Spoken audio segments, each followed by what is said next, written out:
ఏంటి sir file అలా ఇసిరేశారు? నీకెందుకు, నా బాధలు నాకున్నాయి. ఏంటా బాధలు? నీకు చెప్పినా అర్థం కాదులే, వెళ్ళి పని చూసుకో. చూడండి సార్, సమస్యలు అందరికీ ఉంటాయి. అంత మాత్రాన పట్టుదల సన్నిగెళ్ళకూడదు. ఏదో కొద్ది ప్రయత్నం చేసి ఇలా నిరుత్సాహపెడితే ఎలా? చూడు బాబు, అనుభవించేవాడికి తెలుస్తుంది బాధలు. జాబ్ కోసం నెల రోజులుగా తిరుగుతున్నా, 90% మార్కులు వచ్చాయి నాకు. అయినా ఇంతవరకు ఒక్క ఫోన్ కాల్ కూడా రాలేదు నాకు. కాసేపట్లో వస్తుందిలే. ఏంటి? శాలరీ 1,00,000 రూపాయలు సరిపోతుందా? పిచ్చామన్న బట్టి. హలో సార్, మీకు జాబ్ వచ్చింది. అవునా? శాలరీ 1,00,000 రూపాయలు సార్, ఆఫీస్కి వచ్చి కలవండి. Thank you sir, thank you so much.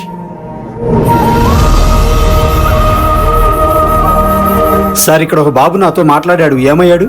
బాబేంటి sir, ఇందాక నుంచి మీరు ఒకరే పిచ్చోళ్ళ మాట్లాడుకుంటున్నారు. అంత ఆశ్చర్యంగా ఉంది.